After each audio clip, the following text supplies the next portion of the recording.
everybody, and welcome back to round six? Six, yes. Of the regional here in Cologne, where we are kind of getting just ready. I think everyone's nearly set up over at the table with... so we have like a couple of ways of choosing matchups here. We have Yes, a we do. combination of like scores, how well like they're doing in the Limitless database, but also we can just choose on matchups because we get to see the deck archetypes. And this one was like interesting. And it's really nice we can do that because we have RK9 here. So yeah, it's been really big helpful. thank you to RK9 Labs here. Yep. But both players are more or less getting set up now over at the table. So we have Mike de Goed versus Piotr Orleanski, who are both have history in the game. They do. I think I met Peter at... I wanna think it's say Piotr. yeah, I think I played him in Prague. I want to say I played him in Prague a couple of years ago. I'm not 100% sure, but I think he's one of the Polish players. Yeah, part of... Oh, wait, hang on. I'm going to get told off if I don't know this, because I have a friend who used to be part of this team. I think it's Team Okay, Pyrogues. we have Piotr here. I think it's Team Pyrogues, Yeah, because I have a friend who was part of this team before joining a different team. that could be, yeah. Because if you didn't know, Philip and Robin are both Polish, like they have Polish family. That's why they know all the Polish players, because they can talk with them in their mother tongue.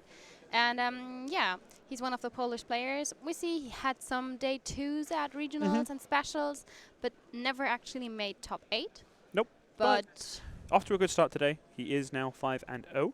So this is not really a winning because they're going to keep playing after this, because obviously you want to get into your day 2 standing as high as possible. But like the winner of this is in a really good spot for guaranteed they day 2. are both 3-0-1. No, that's actually still the old record. Yeah, they that's are the old both record. That needs updating. They are but both 5-0. yeah, they are 5-0. So they should be fine, and it'll be really interesting because they're now going to be able to lock up day 2, basically, guaranteed. But what they want to do after that is up to them. Like, do you want to just like go chill, like ID? There's some good food in here, which I'm quite hungry for. But you know, like we'll get underway. So now we can see the prize cards coming down. Both players have their headphones on, so we can kind of talk about the deck lists. So what do we have here? So we have Mike de Goed is playing a God of War deck, slightly tweaked from the one that won in Sheffield. His counts of fairy charms are the things that immediately jump out at me. And then Piotr is playing, well, it's Naganadel Checkmate, I think is what it was coined. It's basically, you play Naganadel as if it was Zoroark GX to draw a load of cards, and then you can play lots of cool counters. So you have the Ditto, so you can evolve into all the stage 1 ones, but you have things like Stack Attacker GX for your beasts. And then I'm just trying to look what he's got. He's got a Frostlass, a Dugong, and obviously the Ultra Beast options. The Ultra Beast options, oh, and a Persian, okay.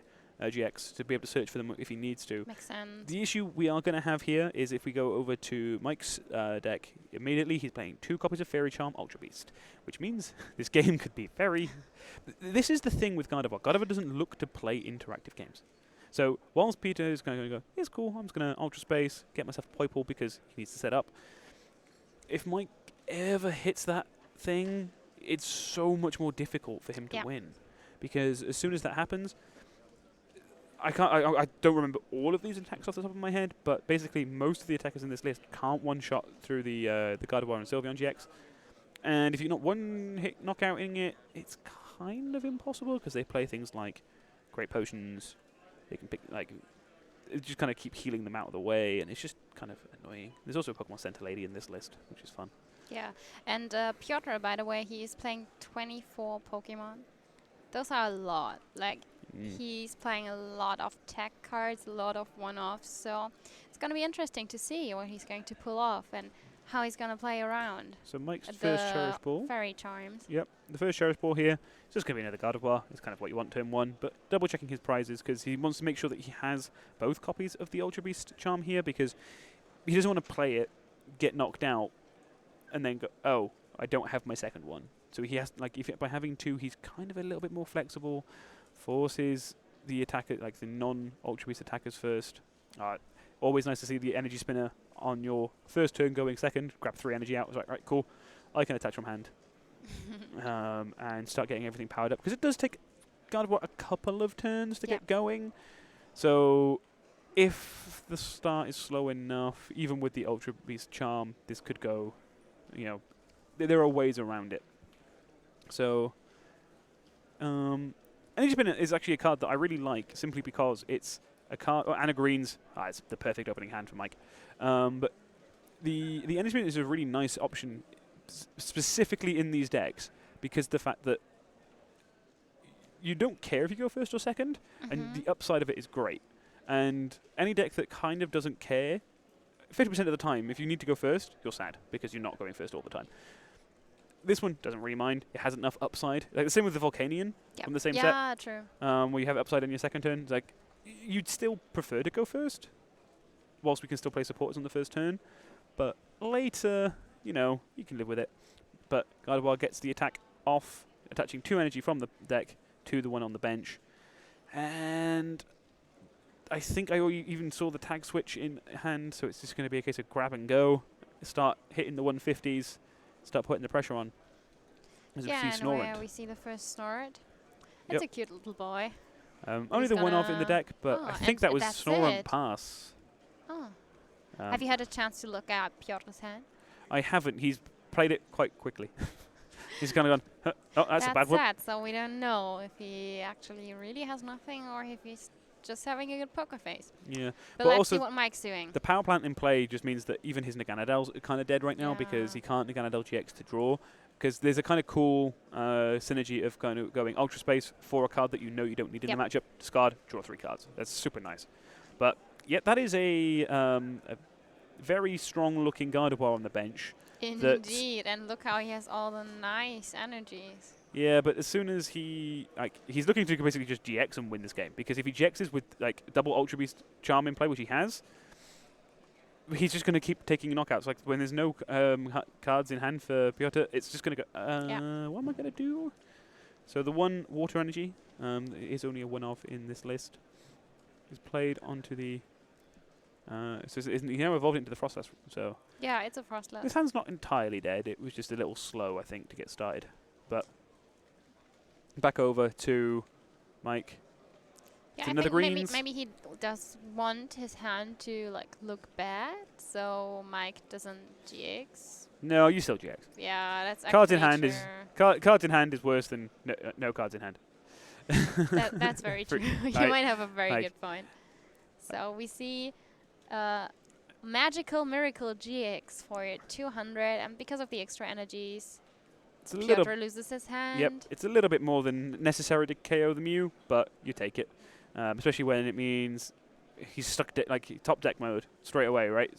And with only 3 relatively weak basics, because this is something that Gardevoir and Sylveon can struggle with, is you don't take many big knockouts. Yep. So if you're ever in a position where you're under a little bit of pressure or time pressure, you're not taking a knockout quick enough, because 150 is not enough to KO the tag teams. But in this case, you kind of get away with it because there's only little basics. There's only tiny things on the other side. You're like, go away. Especially this Frost, that's 80 HP. That's fine. Kaleidosome. Enough. Draw, pass. Oh, no, draw and Icy Wind for the sleep, and it stays asleep. That's actually really big. There is a copy of... so there's a copy of Grace Potion. There is also a copy of Pokemon Center Lady, but I don't think he has it in hand. That would have been very rude if he'd just gone Pokemon Center Lady for the damage, but also the sleep has gone. But he can just tag switch, go with the other one. He's very much in control of this game. Oh yes, and we see another Cherish Ball. Yep, you can go into the Xerneas if he wants to. He can just attack with the Xerneas. Wow. Mostly included for the GX attacks, the ability to fully heal everything on your board is very nice. Yeah, I mean the GX option is definitely gone now, but... Yeah, that's the only reason why it was originally even in the list. Because sometimes making your opponent have no hand is... I mean, it's nice, but it's not ideal. But here we just see... I mean, after all, it's still a stall deck, so... It tries to be as uninteractive as a stall deck without actually being a stall deck. Yeah. Cool, game 2. Oh, yeah, that was a pretty fast Gardevoir Sylveon game. This is more or less what Gardevoir wants to do. Gardevoir games don't tend to go very long, simply because they're so it basically goes, right, I have the correct ability charm, the fairy charm, play it. Right. You have, most decks have a one out to them, so you might be able to use in Mewtwo, if you have the Reshiram Charizard, you can take the knockout with the GX attack and kind of go over the top of it. But you have one out, Yeah. unless you're playing labs, where most people aren't playing labs. True. True. True. And this is literally the only reason why I think a lot of players have even considered labs. So we saw Pedro playing it earlier in Pikachu Zekrom, Yeah. and a few other people are playing it as well in various lists, simply because if you don't, if you have no out to Gardevoir, you lose. It doesn't matter what, like, you can have the most explosives turn one, then you just go, Fairy Charm, look you in the eyes. Like, what have you got? You got nothing. I've got the Fairy Charm. This one little tool card. That's it. Yeah, that's for me. It's so strange that in the current form there's no tool removal option. Yeah. I mean, you're basically kind of limited to the I mean, tool scrapper or field blower. field blower. Yeah. Yes, they were in the format for so long, and now they're just There was not that there brief period, anymore. wasn't there, where there was no outs to Garbotoxin, so they would just float No, stoned and looked you at you. could play Megaphone, which just removed all tools. Wasn't I'm sure there was a period where there was none. I think there was a period where there was none at all. I can't remember. But yeah, I can't remember. both players but nearly set up for game 2. Piotr against. Oh, this time, his Ooh. prizes are not good because he already has an active Poipole, which is very likely to get knocked out. Though the Xerneas start is not ideal. Two but- Poipoles and the prices. But 2 Poipoles prized. Also, the Persian is priced, And the Ultra Dimension. yeah, so he already has the Ultra Space in hand to Oh, have a Ultra quick, Space, sorry. quick search. And he's going to see immediately, oh dear, Yeah. I'm only playing 4 of these, and a Ditto. But I On only the other have hand, one. like Mike's prices look pretty okay. Yep. Nothing too special. Yeah, I think it's his Psychic Fairy Charm prize. I can't quite make out the art. But he's also playing a one-off ability Fairy Charm. Yep. Because, so, the reason... So, I spoke to a lot of people about Gardevoir after Sheffield. And people were like, well, the thing is how did it win Sheffield? It must have dodged all the fire. Because so many fire decks with the Reshiram Charizard could just... Like, there's no Fairy Charm for that. It just blow you out the water. But... the new thing is that people are cutting the Reshiram Charizards down and using things like, okay, Turtonator, you still have no out to. But like if they're using Heatran, ability Charm is enough. You can use it for things like the Zeraora. Not that you ever would matter because you just play the Lightning one. It has its places, and it also doubles up as a second Psychic Charm against Mewtwo. Okay, Yep. it fully works in the same way. And Malamar. Huh, it's actually quite a nice inclusion. I like that. The more I think about it. Bills from Piotr for... Okay. He gets to choose 2. I can't see what they are. I saw a Rainbow Energy, but that's not allowed. I really hope you don't saw Rainbow Energy. It's going to be... Come on. The suspense is killing me. Pokemon Communication and Mysterious Treasure. Okay. Yeah, it makes sense. I mean, he needs to get the setup going, so Yeah. those are definitely cards you need for it. Yeah, I think to guarantee his hand, he might even consider doing some, like the treasure for a thing you can search, then Pokekami wants to get the Ditto to guarantee he has options to evolve into Naganadal's next turn.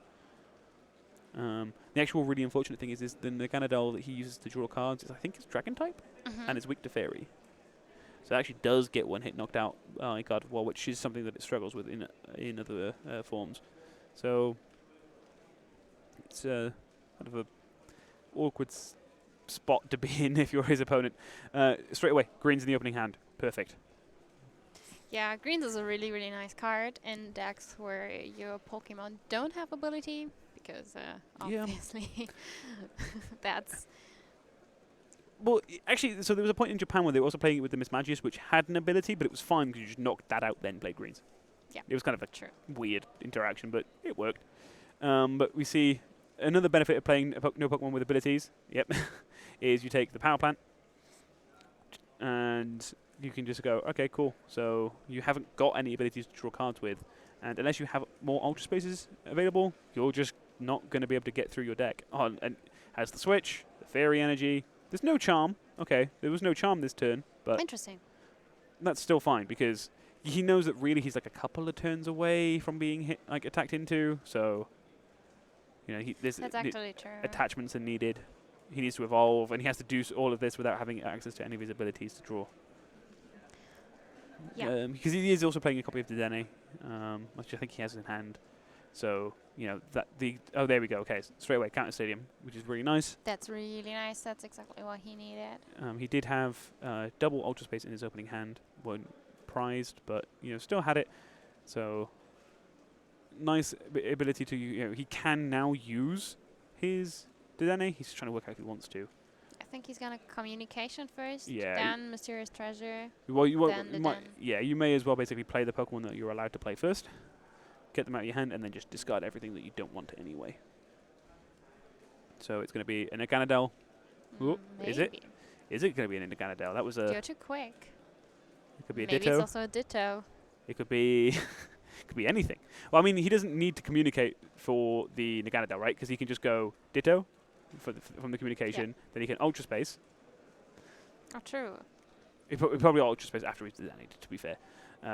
Then now he can take the Naganadel to guarantee it. And then he can detonate, and then he can Ultra Space for something afterwards if he wants to. So this is the Ultra Conversion, I think. Is this the one with the ability on the bench? It looks like it. It's the Ultra Conversion Naganadel, so discard an Ultra Beast to draw 3 cards. It's basically the old trade Zoroark, but with a condition and an extra card. Of course he's not playing the Mysterious Treasure, because that would mean that he would need to discard the Dedenne, and this is surely not the best idea. So, doesn't look like it was a particularly good Dedenne, though. Ultra Space first. You're not going to need the stacker here because, well, stalling and taking slightly less damage. Okay, get the other Naganadel so we can start attaching energy from discard. Seems nice. He's playing quite a few. He's only playing the one basic. Yeah, he's only energy. playing the one basic, the 4 GX. Because it's more or less a kind of control deck. It is. In the same way that like Zoroark Checkmate and Zoroark Control kind of were, in that they have attacking options, but they're mostly looking to put you in a position where if you do attack, because especially with the Ultra Beast and how they synergize with number of prize cards remaining, if you do attack and take prize cards, well, what are you going to do? Like, you're just going to lose because they just get their better attacks. They get the extra damage on their attacks. And it's Stevens. So, Stevens Resolve, a card basically exclusively seen in stall. Yes, definitely. Because obviously you forego your attack return, which can be a pretty big deal, to be honest, because, that's how you take prize cards. But if you can take any other 3 cards in your deck, you might be able to find other ways of winning the game. So, I didn't see what he got. It was an Ultra Space. I think it's another Steven. Yeah, normally you chain the Stevens together. Yeah. It's the same way that Mike in the first game was going greens into thing plus greens. For kind of do it for as long as possible. But it said it's going to be a Bills. I mean, you also need the greens in the beginning. Yeah, I mean, you have to start the chain, but he's going to get the greens this turn and a switch. Does he have the energy in hand to attack this turn? That'd be quite nice if he does. Just take I a might prize. think so. Because regardless of what gets promoted from Peter's side, then it's pretty okay. See the switch. But I actually haven't seen an energy in his hand. No, oh, there it is, hiding. So it's just going to be a straight up 130, knockout, let's go. Xerneas is such a cool Pokemon, like in general. It's probably very girly, but I like it a Oh, it's lot. 120, sorry, from Aurora Horns, I forget. But kind of forces a bit of pressure because it's like, right, cool, I'm just going to start hitting for 120. Okay, I'm not taking any knockouts on anything in particular, but I think I saw Mike also had a copy of Custom Catcher in his hand, so he can greens with the second Custom Catcher. And we see Piotr playing a... I forgot the name of Beast the Ball. card. Beast Ball, Yeah. Search your prize cards for a Ultra Beast and swap it, basically, for the thing. Yeah, he has to show this an Ultra Beast. Of course. And then swap it for your one of your prize cards, and then replace your prize cards. I love how the Ultra Beasts interact with prize cards. I think it's a really interesting way of doing the prize card mechanic. It's actually really fun. But yeah, but Mike would be able to, in theory, double Custom Catcher, take the KO on the Naganadel, and that's not a good place to be in right now. Not really. So it's next Poipole. He's got a big hand already, but I'm not seeing anything in there that's really, really big hand. yeah, okay. Energy to the Ditto. Oh, It doesn't really help him, right? What is he evolving into? I suppose this is I gonna. mean, now that it has the water energy, it's probably going to be the Frostless. Yeah, I'd assume so. 'Cause everything else. So this is a deck that makes use of triple acceleration energy, or 3 CE, as some people call it, even though you discard it at the end. But triple acceleration energy, very useful card for these decks because look at Venom Shot. It's able to, use that. It's able to use the other attacks from Nagandel super easily. Yeah, and we see Naganadel. Yeah, you're gonna have to double up. Nihilego. We see Nihilego Yep. carrying into his hand, probably just in case. Yeah. Might get Ultra Dimension. No. What's it called? The ability of Naganadel again? Ultra Conversion. Ultra Conversion. I always want to call it Ultra Dimension, but that's not how it's I think, called. isn't that what it's called in the games? The Ultra Space? I can't remember. But another Stevens. So this will be the last action of Peter's turn. Search for 3 cards and add them to his hand. But, so these are always really tricky because you have to exactly predict what your opponent is going to do. You have to go, okay, right, and there's a lot of information. It's not like guessing. It's not a blind guess. You go, right, from the last couple of turns, how they've played. I would do this, I suppose. Mm-hmm. And kind of have to go from there. Of, okay, well, if this is how they play from the last couple of turns, I can guess that they don't have or do have. So I do this. And kind of hope that you got the right read. Straight away, greens. Again. Reset stamp. Yeah, I like that a lot. I would just go, right, cool. We're going to take the KO on the Naganadel. We're going to shuffle this huge hand back in, especially after double Stevens. Like even if he goes back to 6, you don't care. He's double Stevened. And he also doesn't have the ability. He also has no Ultra Conversion he could use. Well, assuming this is the KO he goes for. It I makes imagine sense. I I mean, imagine he it got would be. the second custom catcher, so. Yeah, I imagine it would be. But, yep, this is just going to be another straight up 2 prize cards taken. And kind of pushing through. Yep, double custom catcher. Like you may have 6, but we're just going to take a KO on this one. He can still Ultra Space for the next one. Custom catcher being the only real gusting effect in the format outside of Ninetales. It's the only one that every deck has access to. So now takes the KO, goes down to 3 prize cards remaining for Mike. Yeah, and Piotr, again, not really being in a good position. Yeah. All his basic Pokemon are not evolved yet. He has the Dedenne as a GX, but that's not really a card you want to attack with. Unless you're Pedro, Eugenio, Taurus. I don't think he wanted to attack with that earlier. I think he had no choice.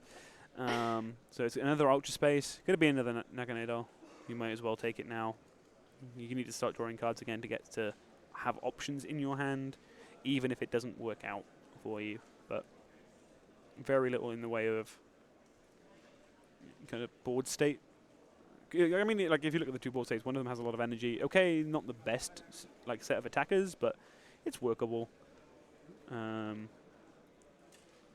it looks like Piotr drew into a build. Yeah. And he's trying to. He's got a couple of triple acceleration energy, so he has things he could attack with if he can move the Dedenne. And he's now going for the reset stamp himself. Yeah. I mean, you don't know what your opponent has. It's always one of those. Sometimes you can even stamp to bigger hands if they've taken prize cards, because it's hard to.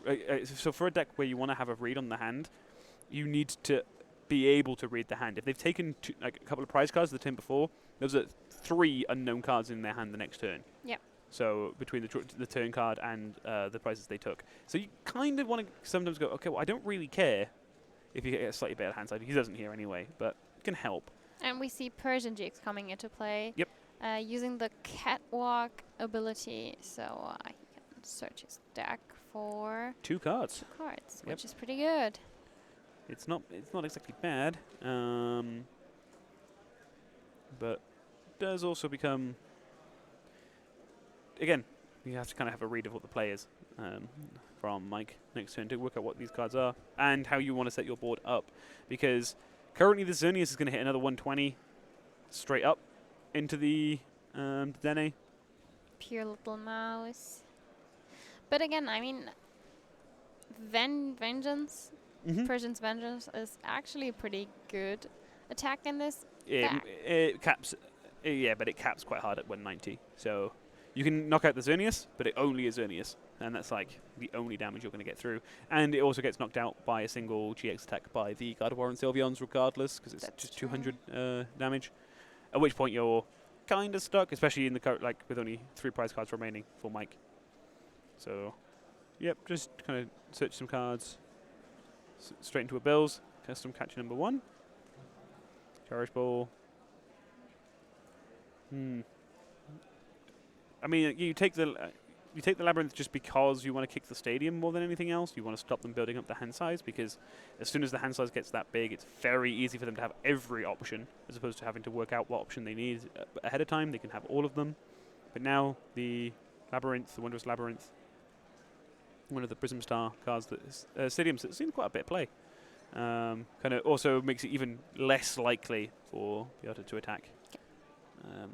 Also, the really cool thing with this is because he has to play 3 CEs, or triple acceleration energies, now everything costs 4, and now you're stuck, because what are you going to do? So, like, you can't, you don't want to double triple acceleration energy onto a thing, because you can't, because they get discarded at the end of the turn, right? So only the Ditto is able to attack right now, and I like this play a lot from Mike, of just going, alright, cool, I can use the overrun. I'm not taking the KO anyway. I can actually really threaten this Ditto, because the Ditto is the only thing that has an energy on it right now that could threaten me in the later turns. Yeah, and Ditto also only has 50 HP? 40. 40. So, yeah, it's a 2-hit knockout with overrun.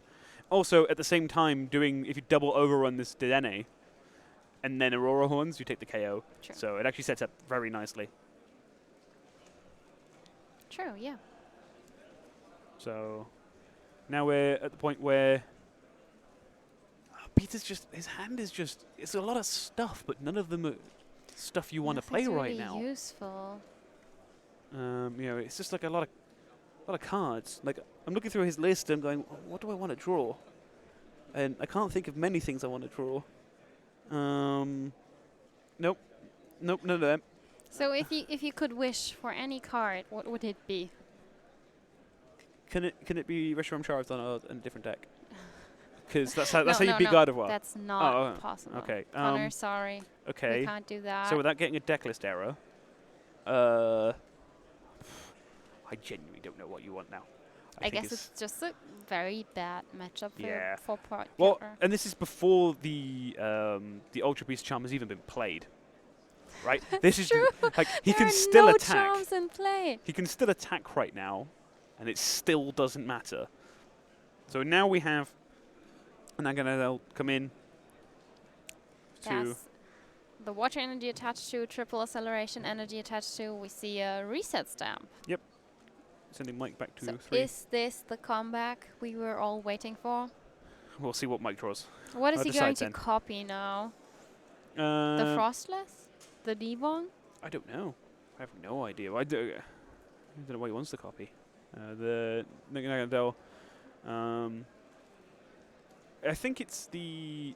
So yeah, they shuffle their deck, and this is like a nice reset, right? Because he's already at 3 prize cards. Like his opponent's already at them. That's true. And like, alright, cool. This isn't good, but I've taken 3 prize cards, and then you can maybe try and set things up where you go kind of sniping around and kind of work things out this way. But Stinger Jack's being used by Piotr, and it's just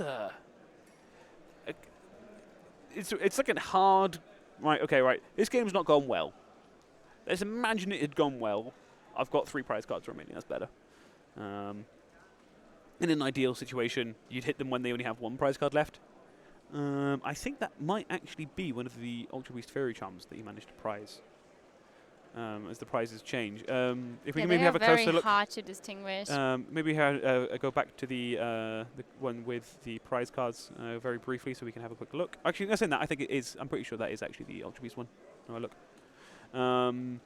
But Coach Trainer, a card that I really thought, it's the Ultra Beast one. Coach Trainer is a really important card in this because you can just draw cards in a deck that really struggles to draw cards because it's Gardevoir. So, yeah, it's quite cool, right? It's like, oh, just draw 3 cards.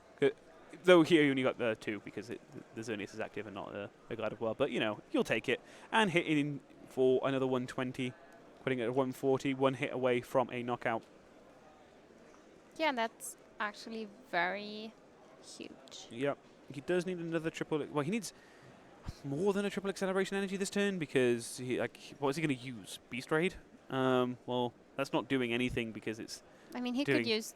No, he couldn't use Jet Needle. Okay, so he's going to go in with the. Okay, so this is, I think, the Celesteela that does more damage if this is, the attack cost change depending on the number of prize cards remaining. So also this hits for weakness, and it's actually quite hard for these guys to get knocked out by Mike. We see him putting the Persian in the active position. I mean, it can take a hit. Yeah. And you know that your opponent doesn't have a very big hand. They've just he's got the greens though, which means that if he really wanted to, he could. Mike can just go double custom catcher again, and just go nope. All right, stop drawing cards. So this could actually be a very, very painful turn. Yeah, but first we see the Catwalk ability from Persian. Nope. This is Stevens. Oh. This is the Stevens. That's so true. No GX got knocked out. Yep. So this is I'm really getting tired. I need some coffee. Yeah, this is the thing with Stevens. Is it just kind of chains and just pops up again and again. 3 cards every turn is quite a lot. And this is, I think, is it the Celestial Storm? I think it might be the Celestial Storm one which we have. So since there are exactly 6 prize cards left, right? You're doing 190. Yeah, it's the Celestial Storm one in this deck. So it's doing it's cost 1. So you get 1 huge knockout with Moonraker. So basically what he wants to try and so the way this is set up is if Mike can't take the KO in any way, the prize cards stay the same. Celesteela comes into the active position because I assume the green's included a way to switch, and then he just goes Moonraker to take out the KO on the Gardevoir, and off he goes. But Moonraker needs 5 energies. How does he get the energy on there? He doesn't, because there's exactly 3 energy. So this is the thing. He has to hope Mike whiffs the knockout, because if Mike whiffs the knockout, then it's fine because. But okay. Because it goes into 1 cost, but it's not happening anyway. I should read before I ask. But this now means that last turn Celesteela setup is kind of gone because you need more than 3 CE to get through it. He'd need to somehow get an extra attachment out, which he's not going to be able to find because he's also outside of the Beast Ring. Not that he's playing any window. He could even if he had this as an option, it still wouldn't be enough because he doesn't have the thing. I mean, Mike for sure doesn't know that. Yeah, exactly.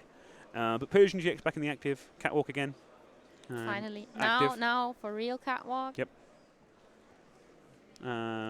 And he's like, "Oh, I'll get a poi ball, please. Please don't hurt this one. I need this one." But it's now just going to be a case of. Well, that might have just been the the Ultra Space. And now we see Catwalk. Yeah. But he has to find a way of attacking really this turn to just do anything. I think he has the triple acceleration in hand. And very few Pokemon in the discard. No, he has quite a few Pokemon in the discard pile, right? So he could maybe try and do something like Giant Bomb. Vengeance might be able enough to take the last prizes, because it basically says that if you attack me, the Giant Bomb will go off, and that'll take the KO. And unless you're not taking 3 prizes simultaneously, so maybe. But there is this Naganadel on the bench with a lot of damage. Do you have any idea how many custom catchers Mike still has? No, he's used all of them now because he did it twice for the Naganadel GX with the Ultra Conversion. So he's out of custom catchers, but he does only need 1 prize, which just means he can just go Aurora Horns, or Aurora Horns into, basically any of the attacks in the deck that aren't Sanctuary GX. Double custom catcher, okay, I like that. Get the one with no energy. You know that a lot of the energy is already kind of in play. So actually, the struggles with this is like you only play the 9 basic fairy energy, with everything costing 3, and your GX attack costing 6 to get the full effect. You wind up with a lot of energy just kind of stuck in board places where you're like, oh, why are you here? So if I counted correctly, that should be 12 Pokemon. No, I miscalculated. Yeah, this was... This was 17. 17. So, 16 Pokemon. So Yeah. quite a lot. Coach Trainer, this time, does get to draw the full.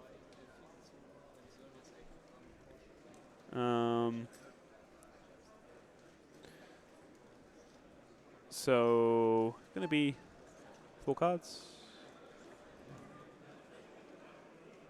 Power Plant, pretty big deal. Switch, Energy Spinner, not so big a deal. But, yeah, you get this ready, because you can now basically attach active. Yep, he has it. Okay, he has it all. Perfect. So And he actually has that's enough to use a GX attack to take the last knockout. So Mike wins the game. So that is the end of the round. Mike winning pretty quickly, to be honest. Yes, that was really, really quick. It does feel like one of those matchups that feels pretty badly unfavored. Yeah, I think So- Mike really had a good matchup here, and it's sad to have matchups like this on stream, but again, it's a win and in. It was a win and in. We haven't had both players, we haven't had both decks actually, Exactly. so I hope you guys still enjoyed it, and we for sure have time for a winner's interview. Yeah, because we'll that have a went chat with him. pretty fast. And we'll go to a very quick break, and then we will come back for a winner's interview in a couple of minutes. Yeah. So stay tuned. Hey guys, and welcome back for a quick winner's interview with Mike, the winner of that last game. Gardevoir Sylveon, you didn't fear that everyone was going to be attacking against you? Actually not, because all the people I spoke beforehand were like, I don't expect that much Guardy, because people expect to be the tax against it, so they expect them to not play it. Yeah, okay, sure. So it's like, because everyone knows you can tech by just playing Lysander's Labs, everyone's like, that's fine, I'll just run away. Like, Yeah. And then no one's playing the techs because everyone thinks they're going to play the tech, and you wind up in this position. Yeah, That's kind of pretty fine. much. So looking through the list, there's a few interesting inclusions and kind of changes from, especially the list that won in Sheffield. So first of all, you're playing a copy of the Lugia GX. Yes. Is there any particular matchups this is for? Mostly Resizard. Mm-hmm. You can Lost Purge the 6 energy Resizard at the start of the game. Mm-hmm. And also against Mewbox, Mm-hmm. U3. It's really good if you Lost Purge their Resizard or like a Mewtwo with like 6 fire energy, and they cannot win from that point on. Mm-hmm. So it's mostly against those two, but it can be good against a lot of decks at Okay. the moment. Yeah. Okay. Yeah, sure. It's like it's an inclusion that wasn't in the Sheffield list, but like, No. it makes sense just because like your worst matchup is by far and away, I guess, the Reshizard matchup. Yeah. It also hits 170, which is really convenient because it's one-shots Latios. True. So you can kind of get through some of the like tag team options. Yep. That's actually a really nice fact because like you're otherwise you're capped at the 120 from the Xerneas, right? Yes. And then there's also so you slightly changed the Fairy Charm lineup as well, which Mhm. was I think 3-3-3 of the light 2-2-2 right of Lightning 2-2-2, Psychic Ultra Beast. You're now playing the ability. Yes. Is there a reason for the split?